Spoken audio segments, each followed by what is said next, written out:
Welcome to Beyond the Label, a raw, real-life look at living with disabilities, presented by Century Martial Arts, the world leader in martial arts since 1976. CenturyMartialArts.com for everything that is martial arts.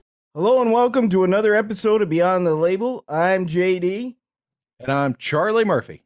We still can't find Mike, so my buddy Charile Murphy came along. Hey, Charlie, tell him a little bit about how we got to know each other and all that kind of stuff. Well, we worked together for 10 years or so at a radio station here in Rutland, Vermont.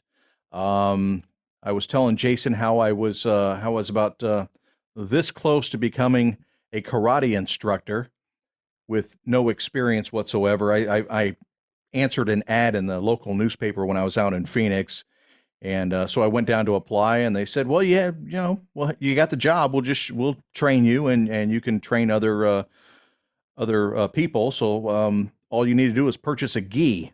And I was like, well, "I'm flat broke. That's why I'm looking for a job. How much is the gi?" And they told me, and I was like, "I got to pass." So I was almost a karate instructor, and then the karate thing came up, and Jason said, "Oh yeah, I was going to do karate when I was a kid." And I looked at him, I'm like, wait a minute, you're cruising around on crutches. How the hell are you going to do, how you going to do karate?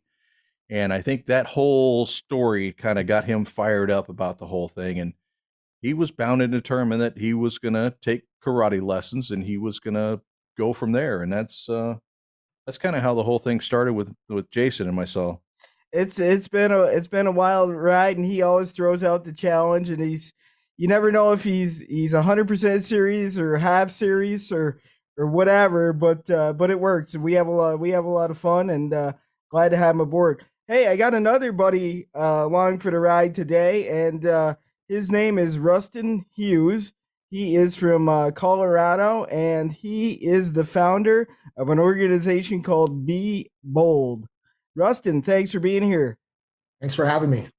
Hey, man, tell us a little bit about yourself and a little bit about Be Bold. How does this all come about for you? Well, I guess we'll just kind of start from the beginning. Grew up in Nebraska. I wrestled and played football. I went off to the military right after high school. Served 4 years. Was deployed over to the former Yugoslavia. I got out of the Army and moved to Colorado with my girlfriend, Brandy. We eventually we ended up getting married. She had brain cancer. She passed away in 2012. After she had passed away, I was a plumber by trade. And I realized that life was really short and I needed to find something that was going to make me happy. And I really loved cooking. So I went to culinary school in Boulder.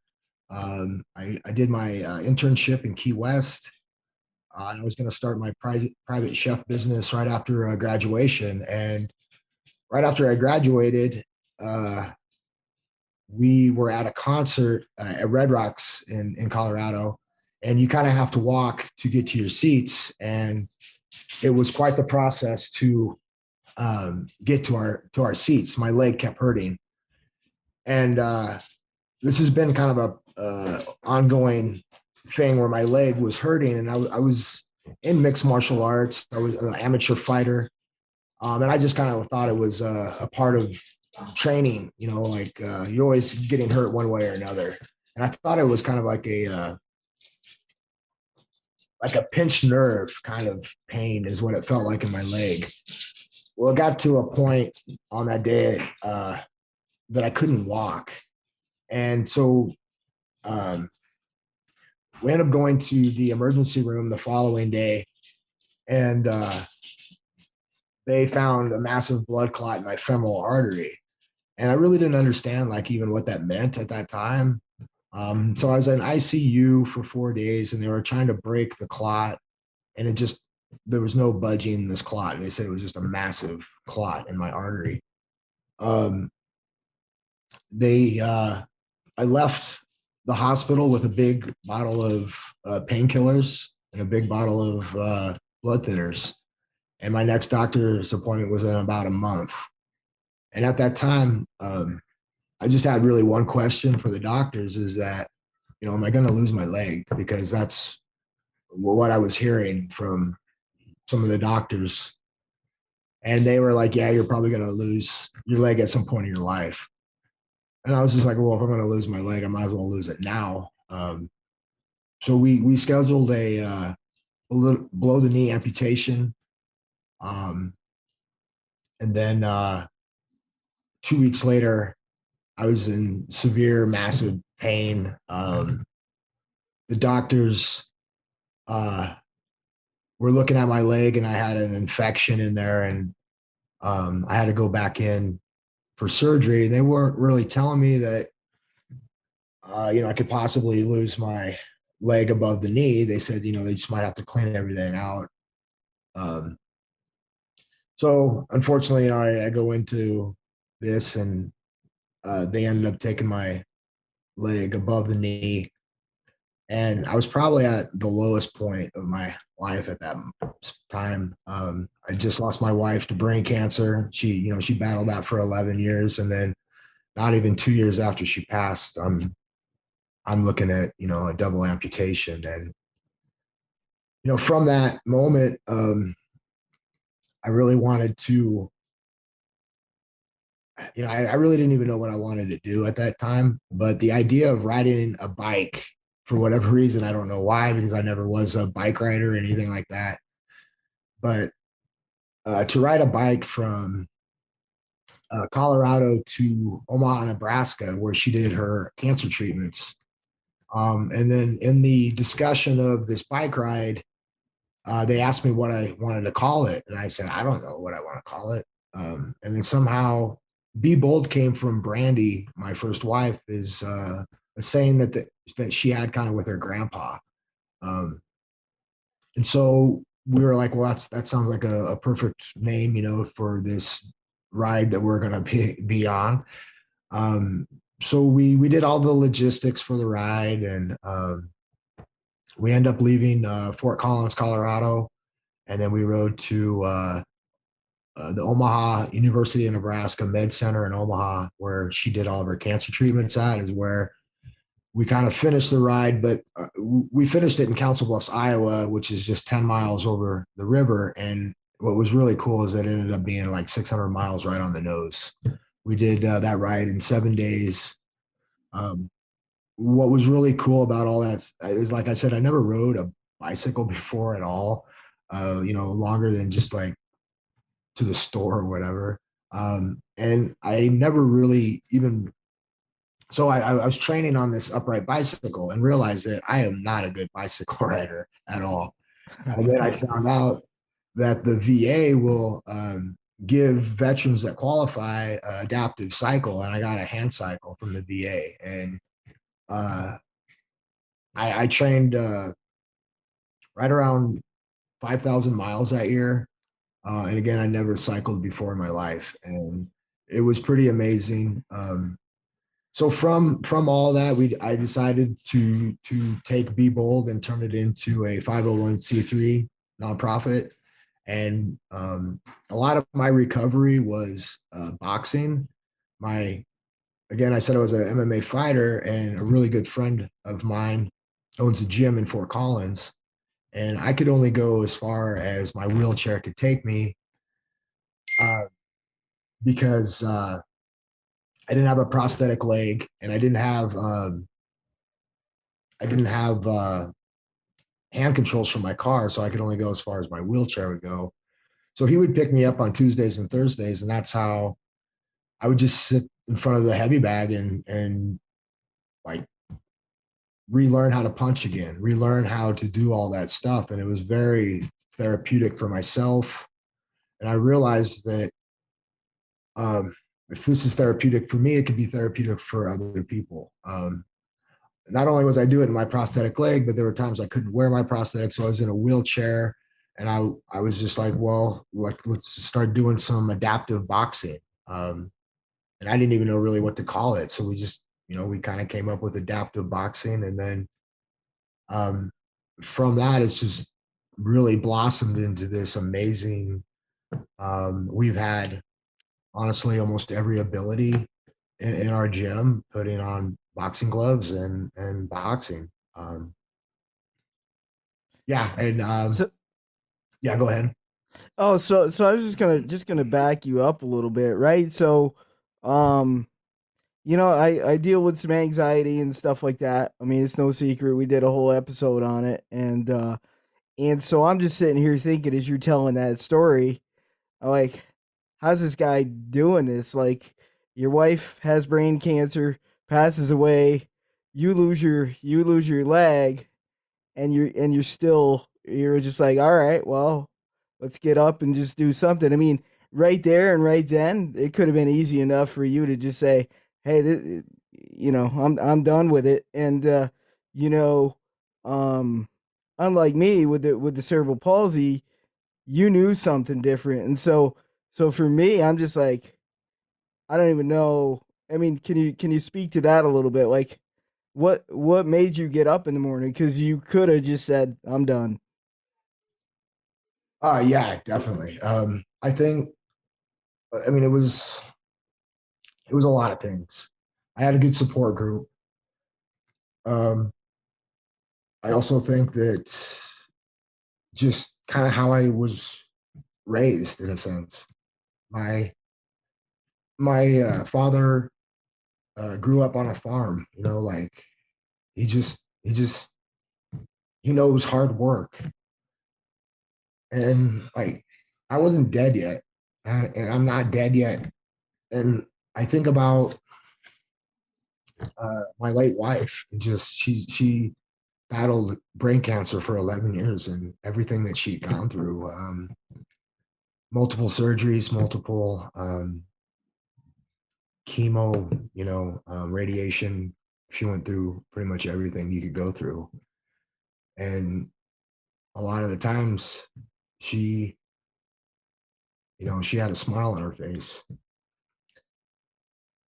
And I think a lot of it too was her example of what strength is. And in a way, like, I just wanted to, I don't know, I just wanted to be as strong as she was. And, like, those 11 years were hell. It we kind of lived life 3 months at a time through doctor's visits and just treatments and everything that was going on. And she she had an amazing attitude through it all. And it's just like, I don't know. That's the only thing I can think of. It's just, and I think that a little bit has to do. I was in the army. Like, I'm just not gonna lay down. Yeah, no, you are. I first met you last year. You were doing a No Barrier Summit, and it was right in the middle of COVID, and our president said, he said, he goes, you got to get into more of these disability groups and things like that. He goes, I found this No Barrier Summit. He goes, you got to check it out. And I watched what you were doing, and I was just like, man, this guy, I mean, like, he's bringing it. Like, this is the example of. I guess I finally found somebody that was like me in the same mindset, and I was just like, cool, this is really cool. And I reached out to you, and we actually, we've struck up a pretty good friendship, and I can, feels like I've known you for years. You know what I mean? And we have some pretty straight up conversations, and that's what I like about it. Um, and I just think that I think you are. a good example for somebody that's going through something similar to what you went through, and I can guarantee you that your late wife is very proud of what you're doing, and it's it's just pretty cool to see all the stuff that you've accomplished because most people wouldn't have even they wouldn't have even gone that far, let alone what have they taken it to the next step and helped somebody else. And so, jujitsu's really changed my life. I believe, like it was really, I did jujitsu before. I lost my leg, but I didn't really get involved into it the way that I am now. What I tell people, like, I was more disabled when I had two legs.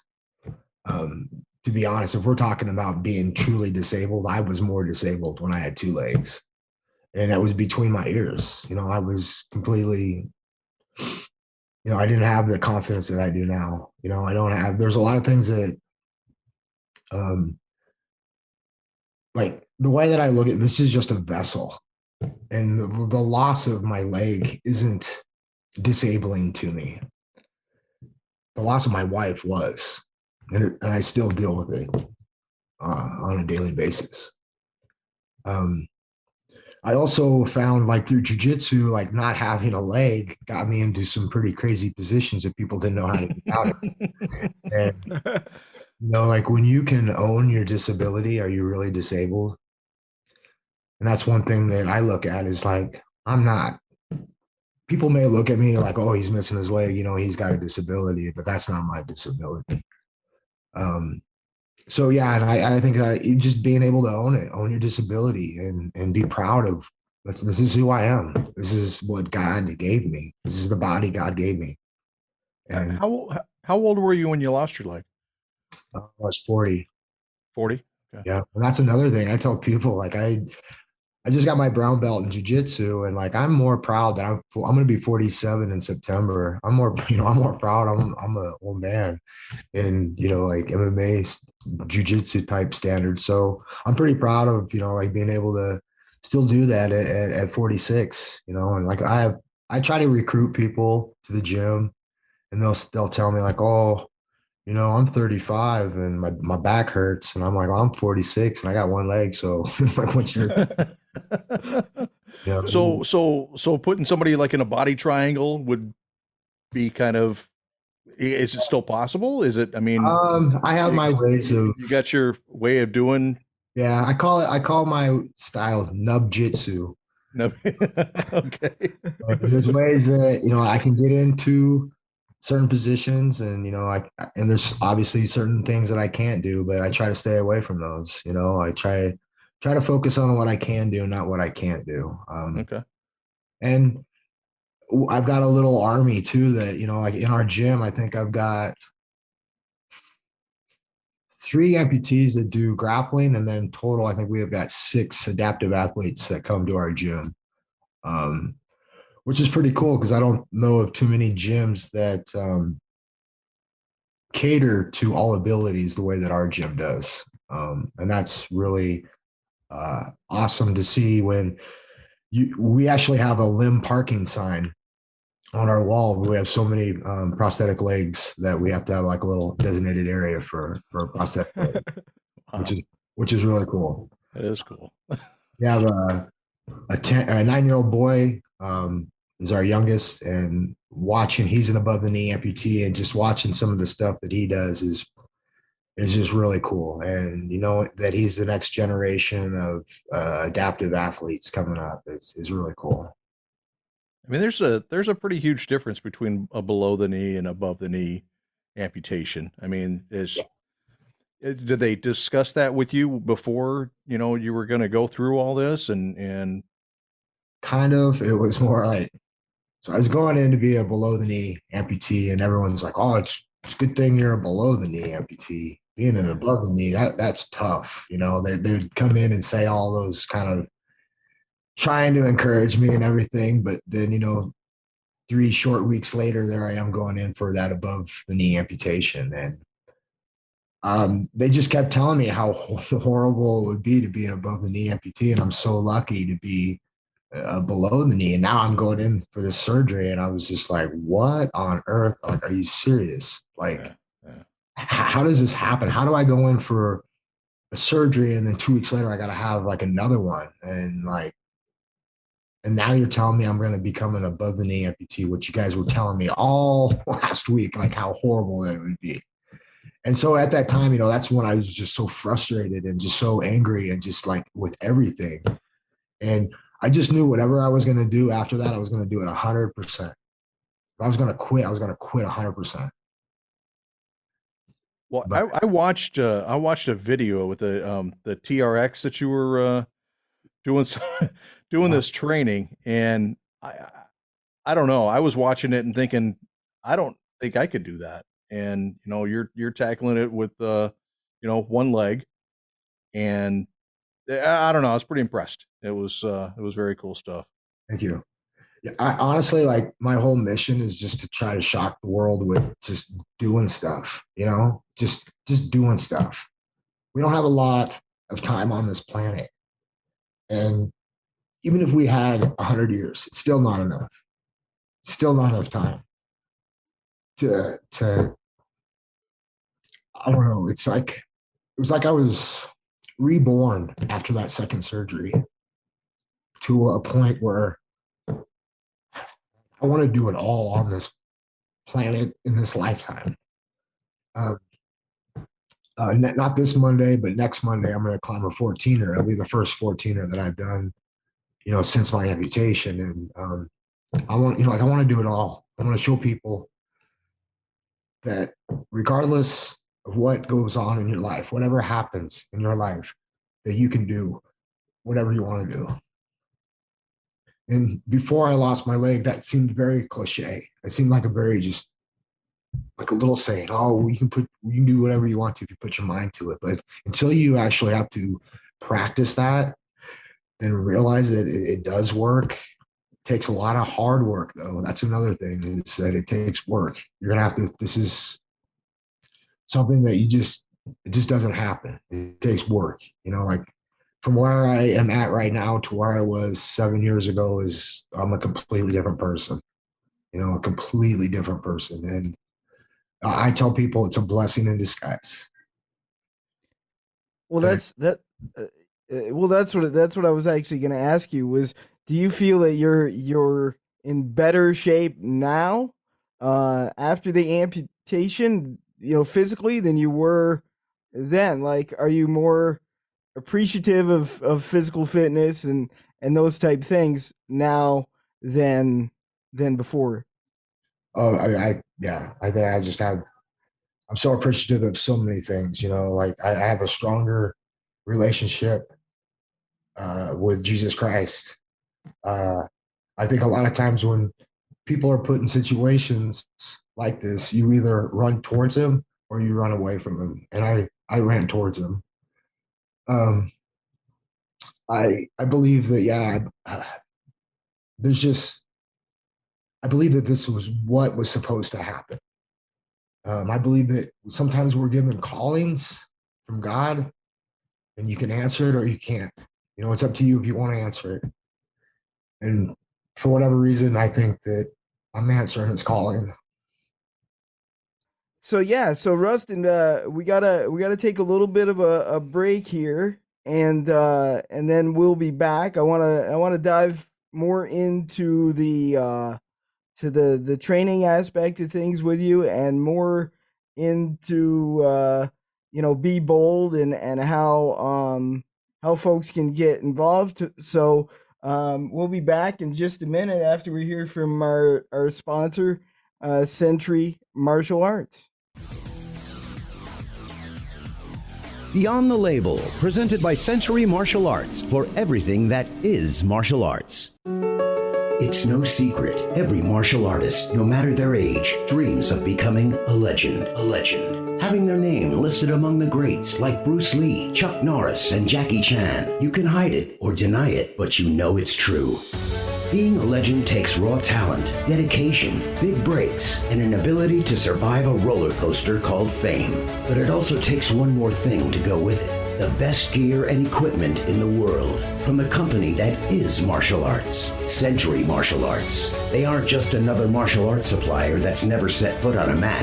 They are martial artists, and that means they know their products and use what they sell. From uniforms and training gear to weapons and equipment, Century has it all for every martial arts style. Although you may never be listed among the greats, you can still shop like one at CenturyMartialArts.com and unleash your legend within. Century Martial Arts, the world leader in martial arts since 1976. You're listening to Beyond the Label, a raw, real-life look at living with disabilities, presented by Century Martial Arts. Check them out at CenturyMartialArts.com. All right, and we're back with Beyond the Label. It's JD. I'm Charile Murphy. We're here with Rustin Hughes, the CEO of Be Bold. And this Beyond the Label is sponsored by Century Martial Arts, the world leader in martial arts since 1976. And thank you very much to them. Rustin, I had a question. Now, I've always been fascinated with the sweet science. I love boxing. I've never boxed. I've been in one fight. I'm 1-0 in my fighting career. It was in 6th grade. I beat the crud out of this kid. He just wouldn't leave me alone. I said, back off, leave me alone, stop it. And it was one of those after school things. And I ripped my hands up on his face, on his teeth. And I think if you get one of those in, you get it out of the way, and then you start working out and you get bigger than everybody else, you can usually talk your way out of every other opportunity to get into a fight from then on. Yeah. And that's kind of been my motto. Now, I've always been, like I said, fascinated with boxing, and I'm curious how the whole adaptive boxing works. Well, a lot of the times, we have them come in and we give them gloves. That's the first thing, they put the gloves on, and that's like the smile just comes on their face. And my whole goal is that we get gloves, or get gloves on the participant, because that's like the most important thing, I believe. And like I said, we have all different abilities, and some people don't have good dexterity in their hands. So we have a huge array of different types of gloves that we can put on somebody. And then once they put those gloves on, it's just like this huge smile just comes right on their face. I mean, they're just like, they're ready to go. They know what to do when the gloves come on. And I think too, once they learn like how simple like the punches are, there's 6 punches, 3 on each side. Your 1, 2 are straight punches. Your 3s and 4s are hooks, and 5s and 6s are uppercuts. And then, honestly, once they learn 1 through 6, and then realize they can be put in different scenarios, different combinations, they just love it. It's this huge satisfaction, like they're doing something. They're in a gym, a boxing gym, an MMA gym, the smell of sweat, it gives them a place to be on a Saturday, in a sense, like, hey, I got to go to boxing on Saturday. And yeah, it's one of the most amazing, and people thank me, and I'm just like, yeah, I need to be thanking you, because you give me just as much as I'm giving you. And I think that I'm actually getting more, in a sense. Like, I get to watch you have fun. I get to watch you experience something new. I get to watch you step outside of your comfort zone and get, like a workout in. And some of these people haven't maybe worked out in a while, or, actually haven't been around friends, people. And that's it's just one of the most amazing things, is that, like, hey, I don't have all the answers for like how we're going to do stuff, but we're going to figure it out together. Like, we're going to figure this out. Like, I didn't know how I was going to do this. I just figured it out. And so I want to help other people figure it out as well. And that's been one of the coolest things too, because once you you figure it out on your own how to do stuff, that's yours. Like, that's your ownership. You own that. And it gives them, it empowers them in a way. And I think one thing that I learned too, after I lost my leg, was that people with disabilities are 3 times more likely to be attacked in the United States And so from that, you're not only learning, to go out and have a workout, but you're also learning the self-defense. There's, like if you can, I say, like if you can put your dukes up like that, and some people, they're not going to attack you in a way that people want. If they're looking to attack you, they want something easy. And if you put your hands up like you know what you're doing, they might question if this is the right person that they want to take their wallet or whatever. And it just gives people confidence. And a lot of the times, like when I heard that there's 3 times more attacks on people with disabilities, I was like, that's not an ability issue. That's more of a confidence issue. And what we need to do is instill confidence into people, so they don't look like a victim. And God forbid that you would ever have to defend yourself. You know how to defend yourself. So yeah, it's we had a guy who was blind that came in to box, and that was one of the most amazing things, watching him hit mitts, because he could really he could hear the person's voice. And we were training the pad holder to kind of put the pads where the voice was coming from. So he knew like your 1s and 2s are going to be straight and they're going to be here. And then our 3s and 4s are our hooks. And so he just kind of felt it, and it was one of the most amazing things to watch him, hit mitts.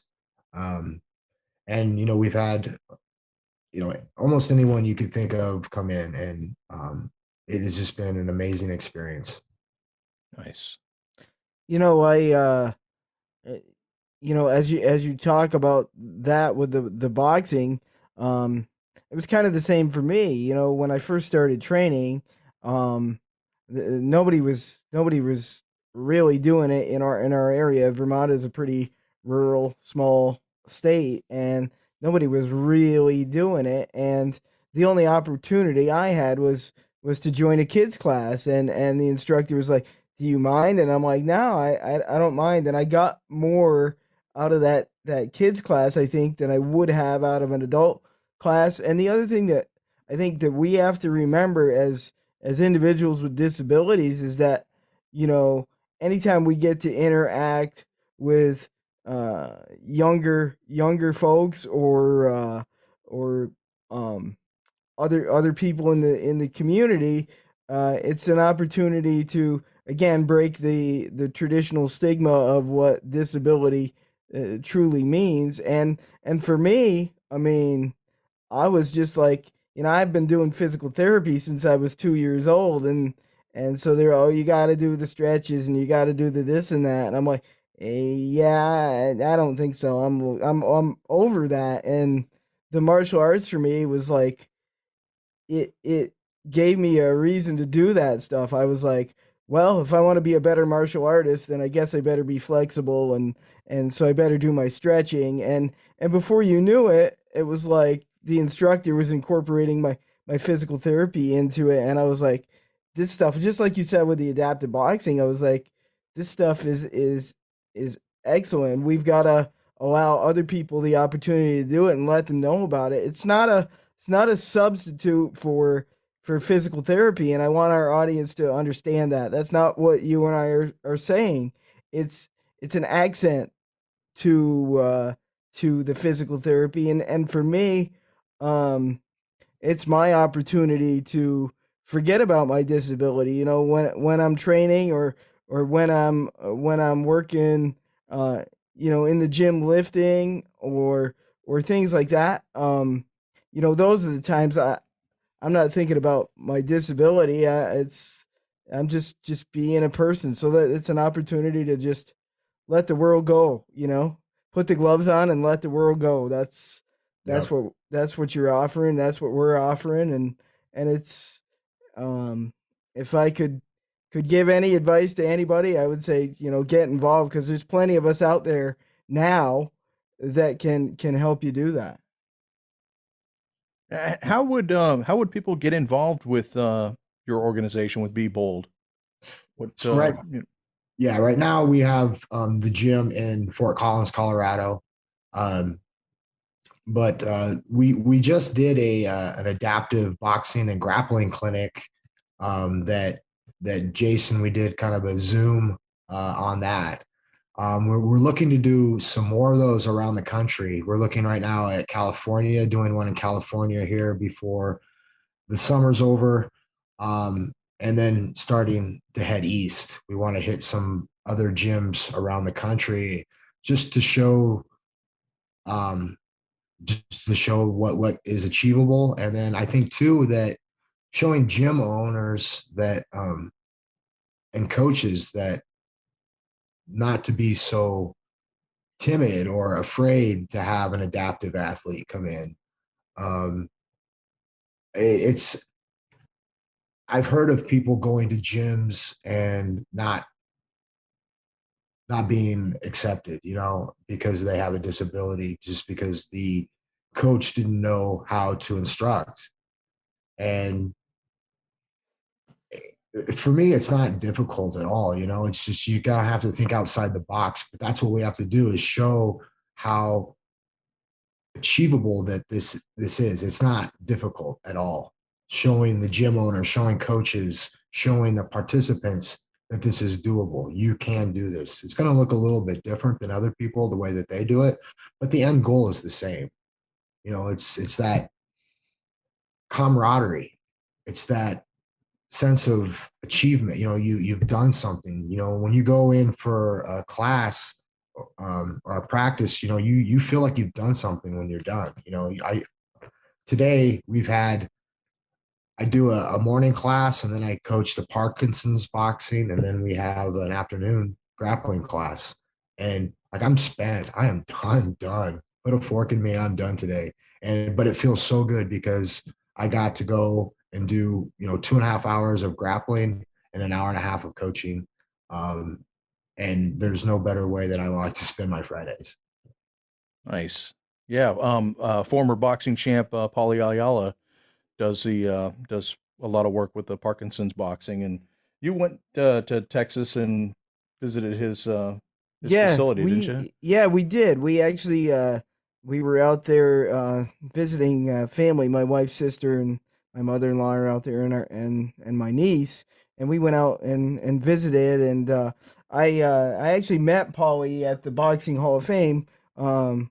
Charlie uh, took us out one year to kind of check it out, and we've been hooked ever since. We keep going back, and and all the boxers that I meet, I mean, I'm telling them about the AMAA and that it's a network and what we're trying to do, and that was their thing is like how can we get boxing more involved in your organization and things like that. And I met Paulie out there, and I said, my father-in-law has Parkinson's. And so we struck up a conversation of like, how can I help him a little bit, blah blah blah.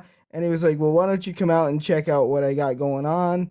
And like all our programs, it's kind of a small program, and he's growing it, and it's something that he does you know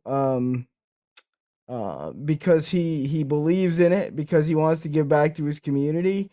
The one thing I can tell you about uh, doing adaptive from an instructor standpoint, um if you're doing an adaptive class for the monetary reason, then you're probably doing it for the wrong reason. But if your heart's in the right place, and you're doing it to help people, there are plenty of folks out there that need the help, and that's what our organization is about. Like I said, it's a network to network people of a like mind to instructors that can help them, and we also support the instructor. So if you don't know how to train somebody with a disability, don't say I can't do that and turn them away like I was, when I was 8 years old. Come to us and say, how can you guys help? I mean, Rustin is on that team of, hey, try this, try that. We have a whole consulting team. So the resource is there if you truly want to do it. Um, Rustin, one of the things, and we talked about your gym and going to the gym after the amputation. What were you the first adaptive athlete that the gym had, and what was their reaction to it? Were they a little nervous at first? Uh, yeah. So my good friend Ryan Schultz owns the gym, and I've known him ever since we were little. And I called him up and I said, hey, like I don't. Could you help me out? Because like I was losing my mind because just being stuck at the house in a wheelchair and not being able to do anything. And so he picked me up, and he's just like, you're gonna have to kind of figure some stuff out on your own. I can kind of tell you some stuff, but you're gonna kind of have to figure this stuff out. And then when I got into jujitsu, that's when we had the talk that really like it was this light bulb moment for me. And he looked at me and he was just like, listen, you're gonna have to find a way to turn your disability into an ability. And as soon as he said that, like it kind of took me and I was like, what does he mean by that? And then I was just like, huh, I think I might know what he means. And I would get people in positions that they have no idea how to get out of because they've never been in this position before with a guy that has like 1.5 legs. And a lot of the times too, people are like, their mindset is to go arm, arm, leg, leg. And when that leg isn't there, there's a split second where it throws them off and you can use that split second for your advantage. Um, and when he's that, and that's where I got the term nubjitsu, is just like, this is my style of jujitsu, and I'm going to take my disability and I'm going to use it to my full advantage. Um, I learned how to do, we were talking about a triangle, body triangle earlier, but I learned how to do so a regular triangle is a choke. And a lot of people don't think that I can triangle them, but I can. I can put them in a triangle and I take my nub and I stick it right here in their throat, right on that side. And you pull down on their head and it doesn't take long before they tap. Yeah. Um, and Hey, can you come up to Vermont? And Charlie said he'd love to see what that feels like. like a little railroad spike. Going in the net. But yeah, and I taught that, I taught that to some of our other guys, that we only try to do that in a tournament. We don't do it at the gym on our own guys, but that's a tournament move. But yeah, it's just owning your disability. I'm working with a guy right now who's paralyzed, and I'm above the knee amputee. I don't know what it's like to be paralyzed, and so I can kind of show him some things, and then I want him, and he's doing this. It's so awesome to watch. He's really like just engulfing himself in jujitsu, and like, how does he use his body to submit people, and especially when you only have half of your body to use. And so he's figuring out how to move his body in certain ways, and it's just really cool to watch him take ownership of his disability. And that's when I tell people, like, if you take ownership of your disability, are you really disabled? It's like you're not. And I don't even like the terminology disabled. When I got to do a world tournament in Abu Dhabi for the United Arab Emirates Jiu-Jitsu Federation, and that was that's the Mecca. Going to Abu Dhabi is the Mecca of Jiu-Jitsu, and we were doing these interviews, and one thing that I learned is like the United States is one of the few countries that has that term disabled. People in Abu Dhabi, they say people of determination. That's how they classify people that are disabled. And I said, we need to start using that here in the United States. I mean, come on now. Like, imagine being born under that banner, or something happens to you in the middle of your life. You're not disabled. You're a person of determination. I mean, that's going to eliminate a lot of excuses. because you can't say, oh, I can't do that because I'm a person of determination. That just doesn't sound right. It's so Right. no, it doesn't sound right at all. But it's so easy to say, oh, I can't do that because I'm disabled. It's so easy to say that. And a lot of people allow it. They allow, oh yeah, he's right. He's disabled, and it's probably too hard for him to do that. Yeah, Let's change the terminology. We're people of determination. It's so hard to say you can't do something because you're a person of determination. Just doesn't go. yeah, no, it's I see it a lot, um if you look at the way walk with the crutches, my shoulders are forward, and so people tend to automatically assume they don't know me. Like, my stature says I need some extra assistance, and then when they see what I'm doing, they're just totally blown away.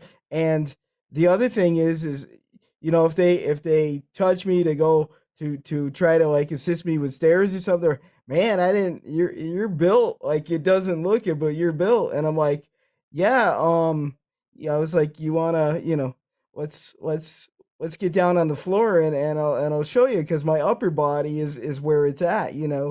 Um, as far as the martial arts goes, um, everybody's like, well, what if I am attacked or whatever? And I'm like, that's okay as long as I can get to the ground as quick as I can. Because once I'm on the ground, that's where I'm used to being, and then that levels the playing field, and so I think that's what people with adaptive situations need to think about is um people are automatically gonna assume uh that you are less capable, and that you need assistance, and that it's easy pickings, and so you almost have to kind of use that to your advantage and then show them something different. And the shock of you doing something that they're not expecting, and then B, the shock of you knowing what to do. Um, Now you've leveled the playing field. So anybody that says, well, um, I'm disadvantaged because I have a disability, not really. You're disadvantaged because of the mindset that you keep. It's all about the mindset, Yeah. and what you choose to make of it.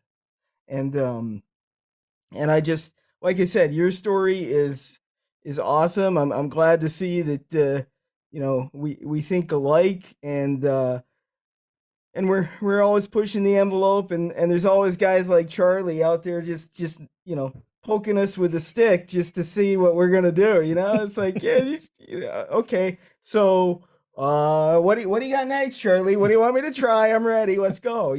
So, but we need people like Charlie to show the world that just because we have a disability doesn't mean that we're incapable or that life is different or over. It's just we have to start looking at it differently. And I look at like my disability is an opportunity to get different types of workouts in. Like right now, I had a hiking incident where it put a sore on the bottom of my leg, and I haven't been able to wear my prosthetic leg since Sunday. And so I've been in a wheelchair or using crutches. And also I scoot around on my butt with my hands to scoot around. And um, I think when you do that after, a long period of time, you become stronger in different ways. Like my hands are super strong because I'm always gripping something, with my wheelchair or my hand cycle or my crutches.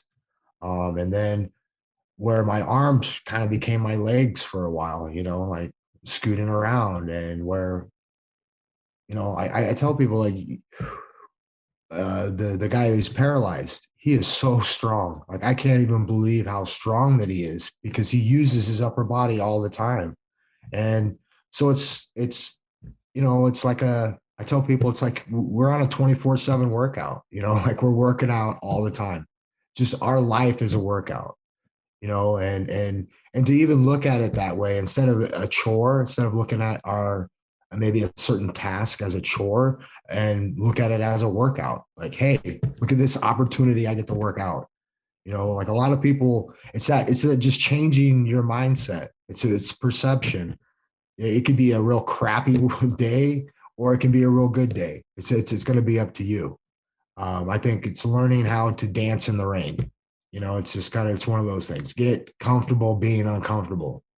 That's what life is about, is learning just how to get comfortable being uncomfortable. Appreciate the good days and be ready for the bad ones, because they're coming.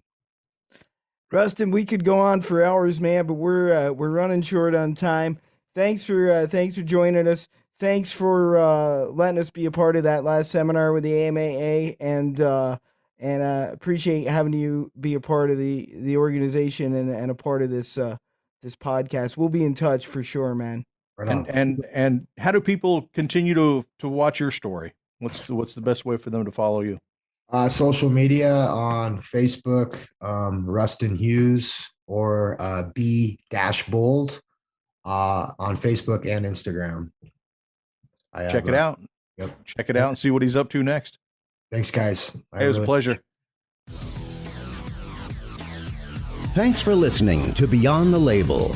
If you would like to be a guest on an upcoming episode, email contact@adaptivemartialarts.org. Beyond the Label is produced by JD Production and presented by Century Martial Arts, the world leader in martial arts since 1976. CenturyMartialArts.com for everything that is martial arts.